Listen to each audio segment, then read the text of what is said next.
এখানে একটা বিধ্বংসী আগুনের সৃষ্টি হয় এবং আমাদের 37টা ফায়ার ব্রিগেড ইউনিট এবং আমাদের army, navy, answer, specially fire brigade সকলে মিলে আমরা রাত 8:30 পৌনে 9টা নাগাদ আগুন সম্পূর্ণ নিয়ন্ত্রণে আনতে আল্লাহর রহমতে সক্ষম হই। আমাদের ড্যামেজ অ্যাসেসমেন্টের কাজ চলছে। আমরা আমদানিকৃত, আপনারা সকলে জানেন যে শুধুমাত্র আমাদের যে আমদানিকৃত পণ্যের যে জায়গায় একত্রিত হয় আগুনে সেটা পরিপূর্ণভাবে ধ্বংস হয়েছে।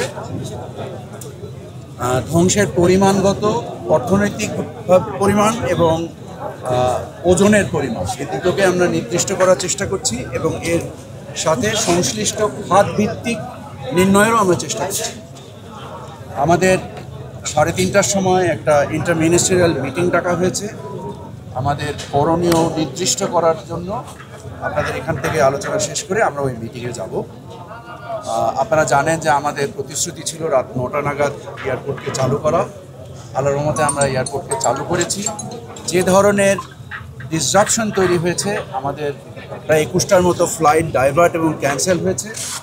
আমরা যাত্রী সাধারণের কষ্টকে লাঘব করার জন্য আমরা একটা অর্ডার ইস্যু করেছি, যার মাধ্যমে আগামী 3 দিন যত নন শিডিউল এক্সট্রা ফ্লাইট আসবে তার সমস্ত রকম মাশুল এবং তার সমস্ত রকম খরচ আমরা মওকুফ করে দিয়েছি, যার ফলে যাদের ভিসা জটিলতার কারণে বিদেশ যাওয়ার ক্ষেত্রে এবং যাদের বিভিন্ন মানে প্রয়োজনে, চাকরির প্রয়োজনে, চিকিৎসার প্রয়োজনে, আত্মীয় স্বজনের সাথে দেখা সাক্ষাতের প্রয়োজনে যে সংকটটা তৈরি হয়েছে সেটা উত্তরণের উদ্দেশ্যে আমরা কাল রাত 9:10 আমাদের প্রথম ফ্লাইট অবতরণ করে এখানে।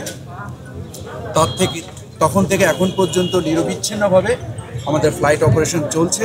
আপনাদের সাথে কথা বলার পরে আমরা যাত্রী সাধারণ যারা ভিতরে ছিলেন তাদের খাওয়া দাওয়া, হোটেল থেকে শুরু করে তাদের সেবা শুশ্রূষা নেওয়ার আমরা প্রয়োজনীয় সকল ব্যবস্থা করেছি এবং তারপরেও কিছু কিছু ব্যত্যয় থেকে যেতে পারে আমাদের প্রচেষ্টার পরেও, কারণ আমরা একত্রিতভাবে অনেকগুলো ইস্যু আমাদেরকে হ্যান্ডেল করতে হয়েছে। তো আমাদের আগ্রহের কমতি ছিল না, আমাদের প্রচেষ্টার কমতি ছিল না। এরপরেও যাত্রী সাধারণ যে কষ্ট পেয়েছেন তার জন্য আমি ব্যক্তিগতভাবে আন্তরিকভাবে ক্ষমা প্রার্থী। আমাদের প্রচেষ্টা রয়েছে